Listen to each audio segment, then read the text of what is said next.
A la palabra del Señor.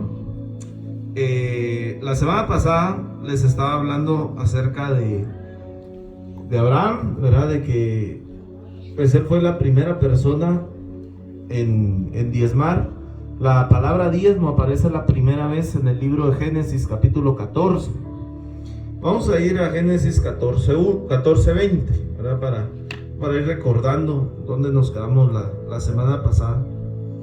Pero cuando nosotros aprendemos estos principios de bendición, cuando tú aprendes a diezmar, cuando tú aprendes a ofrendar, cuando tú aprendes a sembrar en alguien más,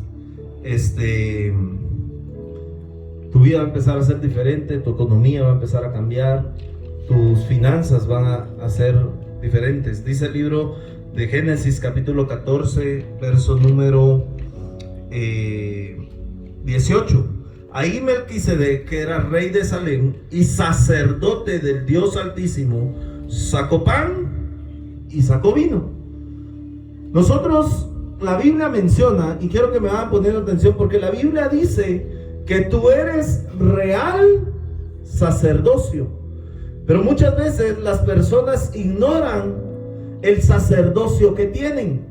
Porque la gente dice, nosotros no somos sacerdotes, porque en la antigua o en la ley, los sacerdotes venían de la tribu, ¿de quién? De Leví. Los nacidos en la tribu de Leví eran los que podían ser sacerdotes, porque el primer sacerdote fue Aarón. Y nosotros no pertenecemos a ese sacerdocio. O sea, yo no pertenezco al sacerdocio de Aarón, ni tú tampoco, porque nosotros tenemos un sacerdocio que Jesús nos dio. Y hoy es donde lo tenemos que ver, porque la gente dice, pastor, es que el diezmo era para el Antiguo Testamento. Eso ya no es para el tiempo de hoy. Y hoy vamos a ver que no es cierto. ¿Por qué? Porque el sacerdocio que nosotros tenemos, la Biblia dice que nosotros somos real sacerdocio, nación santa, pueblo adquirido por Dios. Tú no eres cualquier cosa, ni tampoco puedes caminar creyendo que eres nada o eres nadie, cuando realmente tú eres un hijo de Dios. Y cuando tú caminas conforme que eres un hijo de Dios, esas bendiciones vienen a tu vida por ser realmente un hijo de Dios. Y hay bendiciones que tú adquieres. Por ejemplo, cuando tú eres hijo, o yo lo veo con mi hija, a veces usted tiene, digamos, no mañas, pero sí costumbres o gustos que heredan sus hijos. Por ejemplo, yo tengo un gusto, yo casi el cereal siempre lo como sin leche. O sea, yo agarro las azucaritas y no les echo leche. Agarro las chocosucaritas y me gusta más sin leche. Y mi hija es igual. Cuando mi hija va a desayunar, pero no le echen leche. ¿Verdad? Y entonces, por ejemplo, tenemos costumbres que heredan nuestros hijos. Hay comidas que solo usted pensaba que le gustaban, o combinaciones que la gente hace y que sus hijos aprenden y le gusta. Por ejemplo, mi papá le gustaba mojar el pan tostado en fresco, y pues esa costumbre, gracias a Dios, no la heredé, ¿verdad? Pero él siempre agarraba un pan de manteca, un pan tostado, una champurrada, y la mojaba en el fresco y se la comía, ¿verdad? Y entonces cada uno de nosotros ha heredado ciertas cosas porque eres hijo. Y cuando tú tienes hijo, heredas. Yo no sé si te has dado cuenta, por ejemplo, yo este lunar lo tiene mi mamá, ¿verdad? Y lo tengo yo también. Entonces hay cosas, por ejemplo, yo le miro los pies a la Karencita o las manos y son exactamente iguales a las mías. Cuando tú eres hijo, heredas ciertas cosas de tu padre, heredas ciertas cosas de tu madre, heredas el carácter, heredas costumbres, heredas cosas buenas y también heredas cosas malas. No sé si también ustedes han visto de que, por ejemplo, yo cuando nací tenía mal un ojo y mi hijo también lo tiene malo, ¿verdad? Y entonces heredamos cosas buenas y heredamos cosas malas, pero eso nos hace ser hijos, porque tenemos una identidad. Y nosotros como hijos de Dios también tenemos una identidad con el Señor. Y esa identidad es lo que nos distingue de los demás o de las demás personas. Yo le decía la otra vez, Abraham era una persona que siempre tenía algo que ofrecer, siempre tenía algo que dar. Y nosotros tenemos que ser esas personas que siempre tengamos algo que ofrecer. Tengamos esa mentalidad de ofrecer y no de demandar, de ser los que damos y no los que pedimos. Y a veces la gente piensa que es solo con dinero y no es así. Por ejemplo, hay personas que dicen, si no me llaman, no llamo. Llama tú, preocúpate tú. La gente ni se preocupa por mí, pero preocúpate tú. Sé tú diferente. No, si a mí esa gente nada me da, nunca son unos malagradecidos, pero tú no eres así. Y nadie puede dar lo que no tiene. La gente no te puede dar amor si primero no tiene amor. La gente no puede ser leal si primeramente no es leal a ellos. Entonces tú no puedes exigir que alguien te dé o que alguien dé lo que ellos no tienen. Pero si tú lo tienes, no te tienes que dejar contaminar por otra persona que no está dando lo que tú sí tenés. Porque entonces vas a perder el fruto que tú llevas. Porque esa persona no puede dar fruto y entonces no quiere que tú des. Porque así es la gente. Y entonces viene y mira lo que dice. Ahí Melquisedec, que era rey de Salem y sacerdote del Dios Altísimo, sacó pan y sacó vino. Y bendijo a Abraham diciendo, Abraham, que te bendiga el Dios Altísimo, creador del cielo y de la tierra. Y no podemos decir que Abraham estaba diezmando para ser rico, porque Abraham, dice la Biblia, el domingo pasado lo vimos, que era muy rico. O sea, Abraham ni siquiera era rico, sino era muy rico. O sea, Abraham era una persona demasiado adinerada. Y entonces nosotros vemos que el rey de Melquisedec, el sacerdote de Melquisedec, le ofrece pan, le ofrece vino y lo bendice. Cuando pasa eso, viene Abraham y le dice, y bendijo a Abraham diciéndole, Abraham, que te bendiga el Dios Altísimo, creador del cielo y de la tierra. El Dios Altísimo merece todas las alabanzas, pues te dio la victoria sobre tus enemigos. De inmediato, nadie le dijo a Abraham, tenés que dar tu diezmo. Le dice, Abraham, que te bendiga. Y viene y de inmediato, Abraham le dio a Melquisedec la 10ª parte de todo lo que había recuperado. Y entonces acá es donde quiero que pongamos atención, porque Abraham era papá de ¿quién?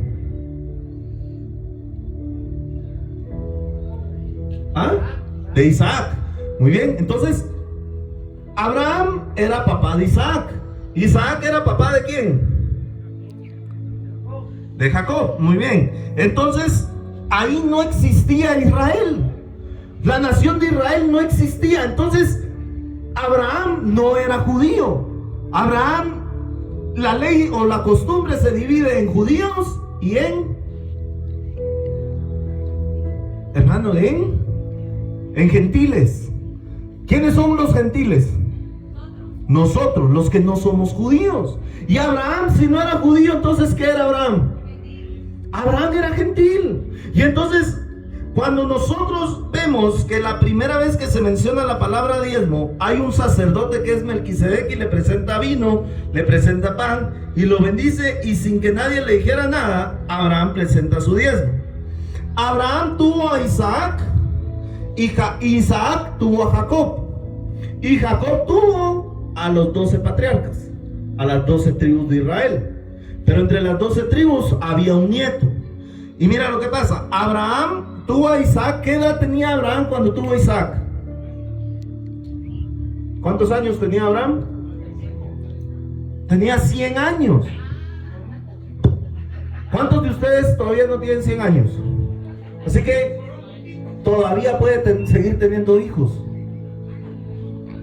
Cuando tenga 100 años y su esposa 99, todavía puede seguir teniendo hijos. ¿Verdad? ¿Cuántas tienen 50? 45, 40, 30, 35. Bueno, todos ustedes todavía pueden seguir teniendo hijos, ¿verdad? De ahí dice que Abraham tuvo a Isaac a los 100 años. Isaac tuvo a Jacob a los 60 años. Entonces imagínense, ahí habían pasado 160 años desde Abraham hasta que nació Jacob. Entonces, ¿cuántos años tuvieron que haber pasado para que Jacob terminara de tener a sus 12 hijos. Y eso es un montón de tiempo. De los hijos de José, José estaba en Egipto. José los bendice, pero después de la muerte de José, pasan en Egipto 430 años. Cuando venían los hijos, por eso mira la bendición de Abraham, la bendición de Isaac y la bendición de Jacob. Cuando ellos venden a José, y luego nosotros entendemos que José llega a ser el segundo de Faraón, y entonces vienen los 7 años de alimento y los 7 años de escasez. Durante ese tiempo, los hermanos de José van a buscar la bendición que tenía José. Y José, como dirían aquí en Guatemala, les da color a sus hermanos. Y era lo que le decía, hermanos, nosotros igual, como le decía, como hijos, tenemos una identidad. Y como guatemaltecos o como pertenecientes a una, tenemos también cierta identidad. Por ejemplo, una vez me preguntaron, mire hermano, ¿y usted allá en Guatemala todas las cosas son chiquitas? Chica, ¿cómo así? Es que ustedes dicen el cafecito, el panito, los frijolitos, el quesito, la cremita, el pollito. Entonces nosotros pensamos que en Guatemala todo es chiquito. No, pero así habla la gente. Y ustedes se dan cuenta. Y el guatemalteco, y en Guatemala la gente es muy próspera. ¿Por qué? Son dueños de todo.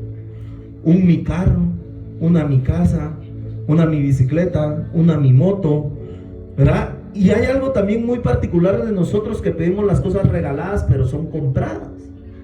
A mí me ha pasado en algunos lugares de México que uno le dice, mire, disculpe, ¿será que me regala tal cosa? Pero la gente piensa que de verdad regalado, pero aquí nosotros decimos me regala, pero ya sabemos que no es un regalado, o sea, lo vamos a pagar. Pero nosotros le decimos a la gente, y el guatemalteco tiene mucho la costumbre de disculparse por todo. Disculpe, ¿será que tal cosa? Usted va a ordenar en cualquier restaurante, disculpe, ¿será que me puede traer una no sé qué? Disculpe, ¿será que no sé qué? Por todo se disculpe. Disculpe, ¿será que me da permiso? Disculpe, ¿será que me regala no sé qué? Disculpe, ¿será que...? Y me dice, ¿por qué se disculpan para todo? Y yo, sí es cierto. Disculpe, pero yo no. Entonces, era obvio que él iba a reconocer a sus hermanos. Otra maña muy de los guatemaltecos es señalar con la boca. ¿Dónde está tu...? Alcanzarme lo que estoy yo lo sé. O sea, es algo muy de nuestro país, ¿verdad? Y entonces nosotros, hermano, igual ellos tenían ciertas costumbres, ¿verdad? Y Abraham y José reconoció a sus hermanos, y después de la muerte de José pasan en Egipto 430 años. Después de José, para el nacimiento de Moisés, ¿cuánto tiempo hay? 430 años, más los 160 que ya llevamos, ya es un montón de tiempo, hermano. Y entonces 590 años aproximadamente desde el diezmo de Abraham hasta la ley de Moisés, pasan más o menos entre 600 y 700 años. Y hoy la gente sigue pensando que nosotros pertenecemos al diezmo levítico, y nosotros no pertenecemos al diezmo levítico, porque no pertenecemos a la ley. Yo no soy de la ley. Y hubo un momento en la Biblia donde yo se lo voy a demostrar ahorita, donde la ley y la gracia se juntan. Y entonces deja de ser la gracia, deja de ser la ley, y empezamos a vivir bajo la gracia. Pero miren lo que sigue pasando, porque es muy importante. Aparece Moisés después que van al monte Sinaí, y aparece la ley, y ahí aparece el diezmo levítico, que aparece el sacerdocio levítico.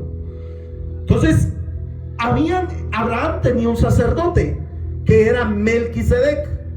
Cuando cambia de diezmo, cambia el sacerdocio, porque entonces viene el diezmo levítico y empieza el sacerdocio de la tribu de Leví. Pero ¿cómo Jesús era sumo sacerdote si Jesús pertenecía a la tribu de Judá y no pertenecía a la tribu de Leví? Por lo tanto, Jesús no podía ser sacerdote. Pero la Biblia dice que Dios lo hizo sumo sacerdote, pero no pertenecía a ese linaje. Por eso tú tienes un linaje de parte de Dios. Y entonces quiero que vayamos al libro de Malaquías capítulo 3, verso número 9. Malaquías 3:9, mira lo que dice. El pago de los diezmos. Todos ustedes como nación me han robado. Por eso yo los maldigo a todos ustedes también como nación. El diezmo levítico trae maldición. Y el diezmo que nosotros pertenecemos no trae maldición. Por lo tanto, tú no alcanzas maldición si no diezmas, porque no pertenecemos a ese diezmo. Y mira lo que sigue diciendo en el verso número 10. Traigan a mi templo sus diezmos y échenlos en el cofre de las ofrendas. Así no les faltará alimento. Pónganme a prueba con esto. Verán que abriré las ventanas de los cielos y les enviaré abundantes lluvias. Entonces, ese diezmo era el diezmo levítico y ellos tenían un sacerdocio. Pero cuando viene Jesús a la cruz, termina la ley y empieza la gracia. O sea, cuando Jesús muere, Jesús no vino, dice la Biblia, a abolir la ley, sino a cumplirla, porque no había habido uno que la hubiera podido cumplir. Y entonces viene Jesús y termina de cumplir la ley, y en ese momento se acaba la ley y empieza la gracia. Pero ¿en qué momento se juntó la ley con la gracia? El sacerdocio que traía Juan el Bautista pertenecía a la ley. En el río Jordán llega Jesús a ser bautizado por Juan el Bautista. Juan el Bautista pertenecía a la ley, Jesús pertenecía a la gracia. Pero como estaba establecido el sacerdocio levítico, para haber un cambio de sacerdocio tenía que haber un cambio para que hubiera un cambio de diezmo, tendría que haber un cambio de sacerdote. Pero si Jesús no pertenecía a esa tribu, ¿cómo era que Jesús iba a ser un sacerdote? Y mira lo que sigue pasando, porque esto es bien poderoso. Después dice, y hay un cambio sacerdotal en el río Jordán, porque se juntó la ley y la gracia con Jesús y Juan el Bautista. Pero con Jesús hay un cambio sacerdotal, porque dice que Jesús es sacerdote de la orden de Melquisedec. Y si hay cambio de ley, hay cambio de sacerdocio. Pero Jesús pertenecía a la orden de Melquisedec. Y Abraham, ¿a quién le diezmó? A Melquisedec. Entonces, cuando nosotros pertenecemos a la orden de Jesús, un sacerdocio eterno, porque el sacerdocio levítico fue temporal. Y mira, quiero que vayamos a Hebreos capítulo 7, verso número 11. Mira lo que dice Hebreos, esto ya es el Nuevo Testamento. Hebreos capítulo 7, verso número 11.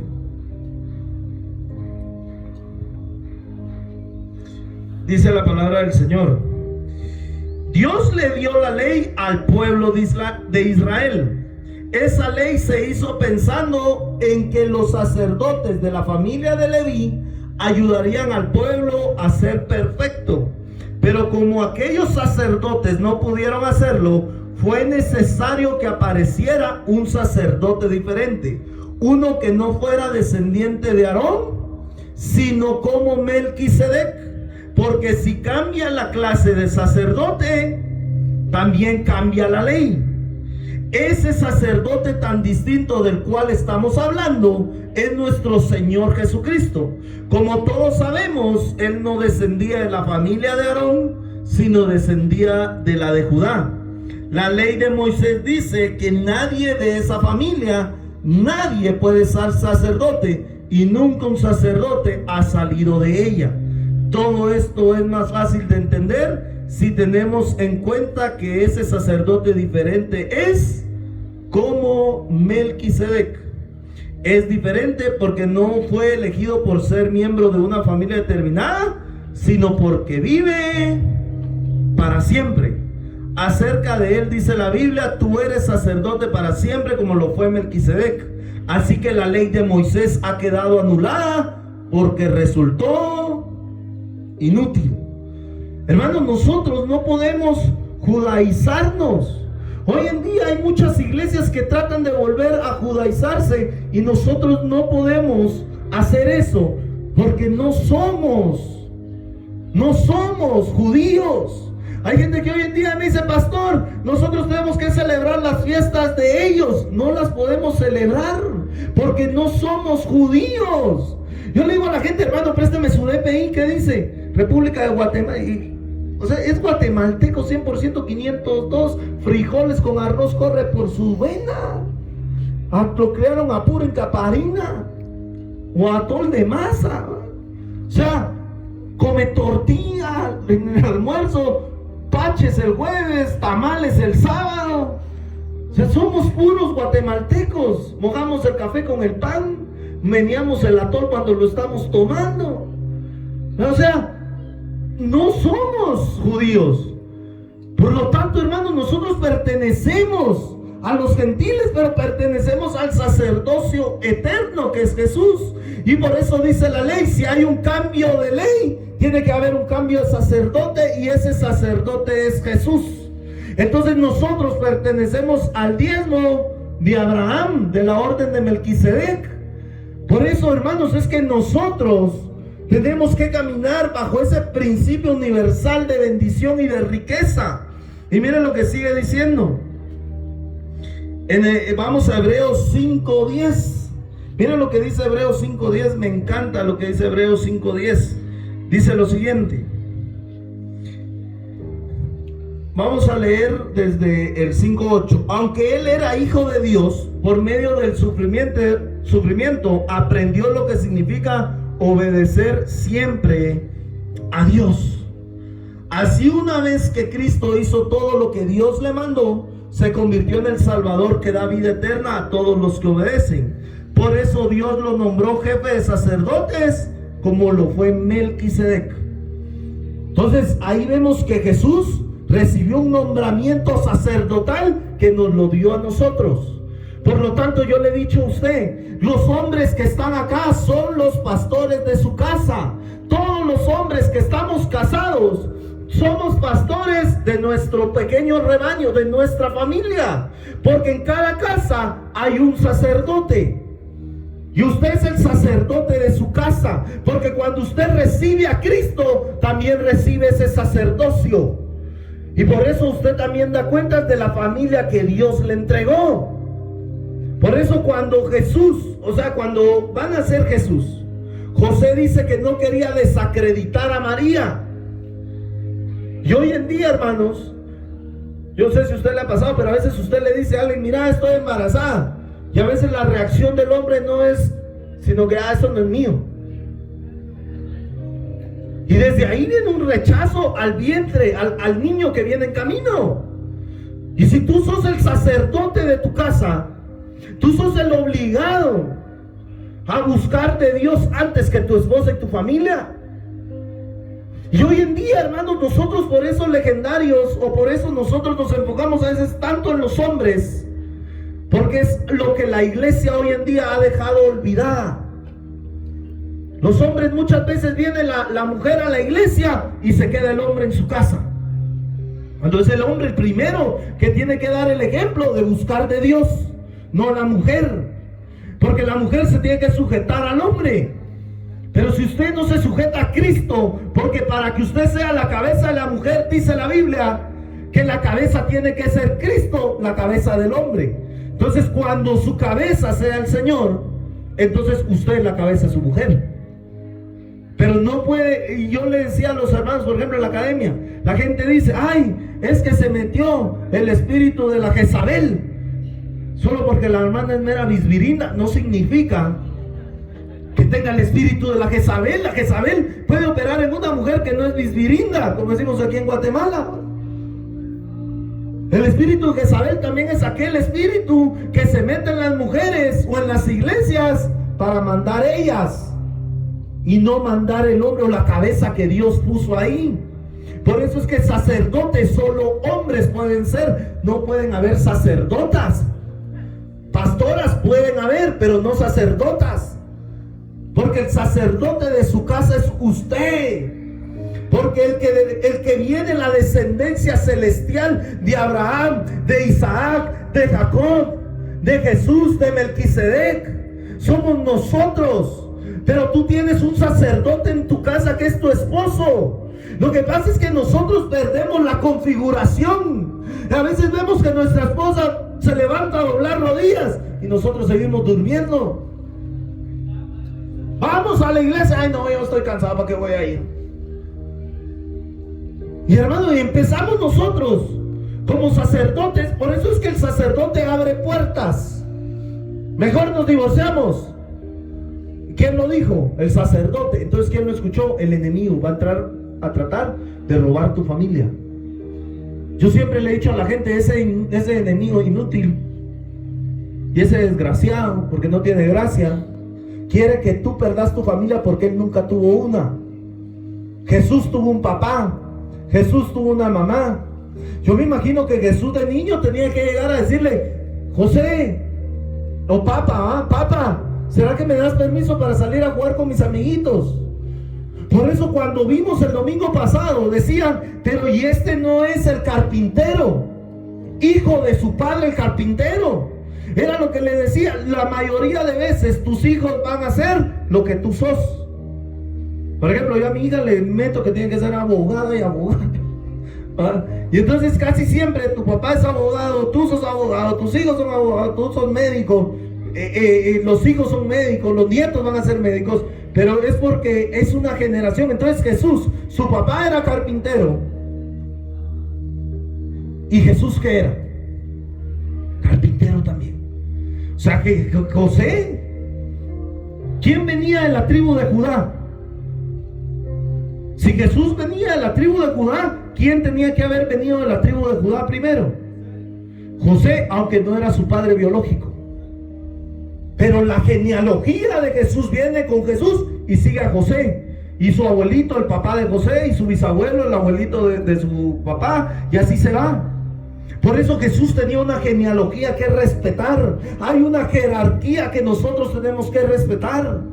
Yo le digo a los hijos, por ejemplo, no sé qué día llegó mi mamá, que yo estaba hablando con una de mis hermanas, pero yo no le dije que estaba en el local. Y ella casi nunca llega. Y llegó y me empezó a pegar bien duro.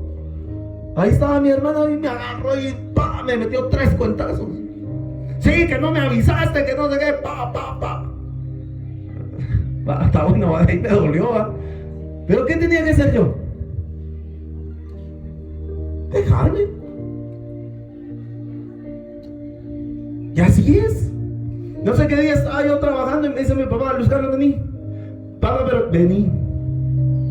¿Qué tuve que hacer yo? Dejar lo que estaba haciendo, irme a sentar donde mi papá me dijo que me sentara, porque es mi autoridad, y lo serán hasta el día que ellos se mueran. Y usted, hermano, tiene autoridad ¿con quién? Con sus padres, y van a ser sus padres hasta el día que ellos se mueran. Una vez estaba yo en la casa de mi exnovia, yo llegué a verla primero, y ella no había llegado del trabajo, y me dice la señora que trabajaba con ellos: pase, joven Luis, siéntese, ¿se quiere tomar algo? No, tranquilo. Y ahí estaba yo en la sala cuando llega mi exnovia en su carro, se parque. Y de ahí viene su mamá en la camioneta de atrás y ¡pum! Y cuando se baja iba subiendo las gradas, y la mamá la agarra del pelo y la asienta y ¡pum! Y yo viendo, y me dice: ¿por qué no hiciste nada? Y yo: es tu mamá, pues. Más duro que era, si me hubiera pedido que alcanzara las cosas, la alcanzo. Porque es tu mamá. Y te puede, si me hubiera casado con él, y luego, aunque estemos casados y tengamos hijos de 50 de tu mamá llega y te quiere pegar, pase adelante, señora, dele. Porque es tu mamá. Y te puede pegar. Y te puede alegar. ¿Y qué tienes que hacer tú? Dejarse. Voltéese y dele, desquítese. Y si ya está grande se va a cansar rápido, antes no le va a doler. Pero hermanos, son principios de bendición. Usted quiere ser bendecido, tiene que honrar. Usted quiere ser bendecido, tiene que comportarse como ese sacerdote que realmente es. Y mire lo que sigue diciendo. También lo nombró jefe de los sacerdotes. En el sacerdocio levítico había maldición. En el sacerdocio de Melquisedec o de Jesús no hay maldición, solo hay bendición, y hay un principio de riqueza universal para la iglesia de Cristo. Nosotros somos el sacerdocio. Si tú reconoces que hay un sacerdote que te bendice, te presenta pan y vino, haz lo que Abraham hacía. Quiero que vayamos a Juan capítulo 8, verso número 39. Imagínate que un día un pastor te diga que tú eres hijo del diablo. Bueno, algunos tal vez ya se los han dicho, ¿no? Pero mira lo que dice Mateo capítulo 8. Juan capítulo 8, verso 39. Juan capítulo 8. Mira lo que dice la palabra del Señor. Juan 8:39. Esto es poderoso. Dice la palabra del Señor, sí. Pero ellos le dijeron: nuestro padre es Abraham. Entonces Jesús les contestó: si en verdad ustedes fueran descendientes de Abraham, harían lo que él hizo. Pero yo les he dicho la verdad que he escuchado de Dios, y ustedes quieren matarme. Abraham nunca hizo algo así, pero ustedes hacen exactamente lo que hace su padre. Ellos le contestaron: no nos acuses de tener a otro padre, nuestro único padre es Dios. Jesús les respondió: si en verdad Dios fuera su padre, ustedes me amarían, porque yo vengo del cielo donde está Dios. Ya no vive por mi propia cuenta, sino que el Dios que me envió. Entonces, hermanos, si ustedes realmente son hijos de Abraham, son descendientes de una promesa, entonces ¿qué tienen que hacer? Hacer lo que Abraham hacía. ¿Y qué hacía Abraham? ¿Qué hacía Abraham? Ay, Dios, hermano, dígalo con fuerza, hombre. ¿Qué hacía Abraham? Diezmaba. ¿Qué hacía Abraham? Entonces, ¿qué tenemos que hacer nosotros? Diezmar. Y a veces, hermano, las personas no entienden ese principio. No lo entienden, y por eso, hermanos, nunca van a cambiar, porque este es un principio de riqueza. Pero Abraham no solo hacía eso. Y dice: somos hijos de Abraham, nosotros tenemos todas las promesas de Abraham. Si usted no diezma, le quita prosperidad y abundancia. Si reconoce autoridad y vive en un principio de riqueza, tiene que aprender a diezmar. Hermano, incluso la SAT, cuando nosotros vamos a comprar timbres o especies fiscales, la SAT nos devuelve el diezmo. Y entonces nosotros tenemos que entender este principio. Hay muchas promesas que Dios le dio a Abraham que están reservadas para usted, que están reservadas para mí. Pero ya es tiempo que nosotros como hombres empecemos a restaurar el altar de nuestra casa. ¿Cuántas veces tus hijos te han visto orando por tu esposa? Cada vez que viene un problema, ¿cuál es tu actitud? ¿Será que te pones a orar?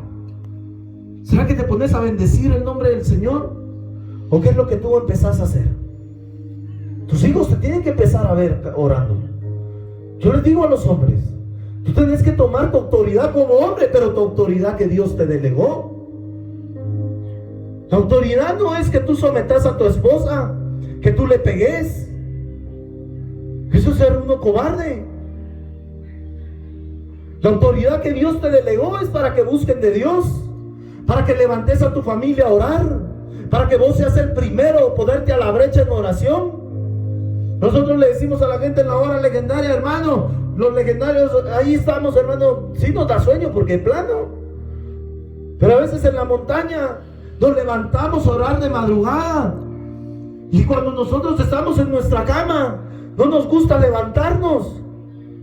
Y hay algo, hermano, que yo sirvo en la montaña, que yo soy el último en dormir y el primero en levantarme. Y eso es bien difícil hacerlo en la montaña. Yo la otra vez me tenía que levantar a las 5 de la mañana, era a las 4:30, hermano. Yo ya estaba listo con mi carga y todo ahí, lloviendo, llevando agua, pero ya estaba listo, porque era lo que me tocaba hacer, era lo que Dios me mandó a hacer. Entonces Dios te dio una herencia. Ahorita que la Miss Tania estaba contando lo de su hijo, hermano, yo me recuerdo cuando la Karencita nació muerta. Ustedes se los he contado muchas veces. Y yo fui y oré y le dije: Padre, tú me diste a esta niña, tú la formaste en el vientre de su madre. Tú eres el dador de la vida, tú eres el quitador de la vida. Si tú decides hoy, Señor, llevártela, con todo mi corazón yo te lo entrego. Pero quiero que sepas, Jesús, que mi amor por ti no cambia. Y no voy a cuestionar tus planes. Tú has decidido llevártela, llévatela, Señor, yo te la entrego. Gracias por darme el privilegio de haberla podido conocer. Pero yo te voy a amar igual, te voy a servir igual y voy a predicar igual todos los días de mi vida, hasta que el día que yo dé mi vida por ti. Cuando yo oí una voz del cielo que me dijo: sopla vida sobre ella. Ya el doctor y un día estoy por pasar eso a un DVD. Ya el doctor la estaban como envolviendo en una sábana blanca, cuando le dije que si me podían dejar orar por ella. Y ahí está en el video, hermano. Yo agarro a la niña, tal como Dios me dijo, la levanto y soplo en su frente. Y le dije: vives en el nombre de Jesús. Y la soplé, no pasó nada la primera vez. La soplé la segunda vez, no pasó nada. Y los doctores se me estaban viendo con cara de... Cuando la soplé la tercera vez, la niña empezó a llorar. Y los doctores se quedaron helados. Hermano, nosotros servimos a un Dios vivo. No servimos a un Dios muerto. Yo no sirvo a un Dios que está crucificado en una pared, que tiene ojos y no ve, que tiene pies y no camina. Yo no le sirvo a un Dios que hay que estarlo llevando cargado, porque si no, no se puede mover. Yo no le sirvo a un Dios que si se levanta en un anda y se cae no se puede sostener él solo. Yo no le creo a ese Dios. Y hay gente que me dice: pastor, pero es que no podemos decir eso en las veces. Sí, es la verdad. Yo tengo un Dios vivo. Yo tengo un Dios que me escucha. Yo tengo un Dios que si hoy aquí doblo mis rodillas me puede escuchar. Yo no tengo un Dios hecho por hombres. Mi Dios vive y gobierna con poder. Ese es mi Dios. Yo tengo un Dios, hermano, que tiene que estarlo cambiando de vestido, porque todos los días cambia el cielo y lo viste para mí. Y dice la Biblia en el libro de los Salmos: ni aun Salomón con toda su gloria se puede vestir como uno de los pájaros o como una de las flores del campo. Ni aun Salomón con toda su riqueza se podía vestir como los lirios del valle. Pues yo te pregunto a ti: ¿quieres vivir bajo un principio de riqueza? Tienes que empezar a vivir bajo el principio del diezmo. Tienes que empezar a vivir bajo el principio de sembrar y de ser un sacerdote de tu casa. Un sacerdote no denigra a una mujer, un sacerdote no habla malas palabras, un sacerdote no miente, un sacerdote se comporta, un sacerdote se levanta a orar, un sacerdote lleva la configuración de su casa, gobierna su casa con sabiduría y con poder. Eso hace un sacerdote. Yo no sé cuántos de ustedes quieren tomar un sacerdocio hoy, pero de que lo sos, lo sos. Que no quieras activar, ya es tu clavo. No, pues ya es tu pedo, diría el mexicano. Pues ya es tu clavo, ¿no? O sea, ya es tu rollo. Pero tú eres un sacerdote de parte de Dios. No sé si tú quieres esta mañana tomar tu sacerdocio. Yo le digo a la gente: hermano, el diezmar, ¿cómo funciona? De lo que usted gana. Si usted gana 1 quetzal, saca 10 centavos. Si usted gana 1000 quetzales, saca 100 quetzales. Si usted gana 10,000 quetzales, saca 1000 quetzales. De lo que usted gana, no de lo que usted gasta, es de lo que usted gana. Y debe ser fiel diezmador. Yo, la persona más fiel que conozco en sus diezmos es el hermano Carlos Kellex. Levante su mano, hermano Carlos. Hermano Carlos, hermano, es el diezmador más fiel que yo conozco desde que soy su pastor hace 6 años. No, hace como 8 años, creo, 9 años. Nunca ha dejado de diezmar, nunca. Y el hermano es albañil y trabaja en obras de construcción en los edificios en zona 10, zona 14. Y cuando termina un edificio, ya lo están llamando al otro. Ni ha terminado un edificio y ya lo están llamando al otro. Y cuando se queda sin trabajo me dice, pastor, ore porque ahorita estoy sin trabajo. 2-3 días sin trabajo. Ya ahí otra vez tiene trabajo. Y desde que yo lo conozco nunca ha estado sin trabajo. Porque la bendición es una. Ahorita que van a haber bautizos en octubre, el hermano Carlos me ayuda a bautizar. Porque un día no había quien. Yo se los cuento a ustedes. Yo, hermano Carlos es una bendición para mi vida. Y la hermana Mimi también. Me recuerdo que yo iba, y yo les digo a los jóvenes, muchachos, tienen que esforzarse en ser mejores. Yo trabajaba en un banco de lunes a sábado. Y les decía a los del banco, mire jefe, son 5 horas las del día sábado. Si quiere yo entro 1 hora más temprano y salgo 1 hora más tarde de lunes a viernes. Le doy 10 horas al banco, le regalo 5 horas al banco, pero déjenme el sábado para ir a estudiar. Me dijeron no. Ok. Entonces vine yo y me metí a la U los domingos. Y yo iba al banco de lunes a viernes y sábados también. El domingo iba a la universidad. Cuando salía de la universidad el domingo, hacíamos el servicio a las 8 de la noche en la casa de mi hermano Carlos y de mi hermana Mimi. Hermano, ¿quién cree usted que iba a llegar el domingo a las 8 de la noche si pasaban ese su pinche programa de la academia? Y de Bailando por un Sueño creo que también estaba en ese tiempo. O sea, le estoy hablando ya rato. Yo me gradué hace rato, ¿no? Y entonces venía la hermana Mimi y me llamaba. Mijo, ¿por dónde viene? Tal lugar. Y me calentaba la comida. Y a veces yo sin comer. Y aquí está mi papá. Jamás mis papás me dijeron, hijo, ¿tenés para comer hoy en la universidad? Nunca supe yo que me levantara un domingo, un sábado para la U y mi papá me dijera, hijo, ¿tenés para comer hoy? Jamás. Y ahí había veces que yo tenía que aguantar hambre. Y me iba a un árbol que estaba cerca de la universidad y ahí me sentaba que pasara la hora de comida. Y me decían mis compañeros, Huicho, me decían en la U, Huicho, ¿vas a comer? Simón, pero es que yo voy a ir a comer aquí que van a pasar por mí. Ah, vos tenés pisto, van a comer con nosotros, me decían mis amigos. Yo no iba a comer nada, hermano, que me pasaba a traer el Espíritu Santo y me pasaba a traer a pie. Yo me sentaba, terminaba la hora de almuerzo, regresaba sin comer. Pero había veces que en los periodos de la mañana mandaban a traer copias. Como la de las copias nunca tenía sencillo, cobraba cabal, ¿no? Entonces casi siempre sobraban 20 o 25 pesos, véndanos en tu reino, Señor. Y yo era el que iba a sacar las copias siempre, porque quedaba bien lejos la fotocopiadora, pero como no tenía para comer, iba a sacar las copias, ¿no? Porque me quedaban como 20 quetzales y con eso podía comer a veces. Cuando llegaba en la noche, la hermana Mimi, antes de empezar el servicio, como solo éramos nosotros 4, me calentaba mi comida y el hermano Carlos siempre me mandaba a comprar una Coca-Cola, siempre que yo llegaba me sentaba a comer y me decía, pastor, su coca. Cuando yo deseaba tomar una Coca-Cola y no tenía dinero ni para comprarme una Coca-Cola. Y de verdad, yo le digo a la gente, por eso, hermanos, entiendo lo que es la sed porque yo la he tenido, entiendo lo que es el hambre porque yo la he pasado, entiendo lo que es el frío porque yo he sufrido el frío. O sea, pero hoy, hermanos, yo tenía una meta y yo me tenía que graduar, porque el sueño de mi mamá era ese, yo se lo tenía que cumplir.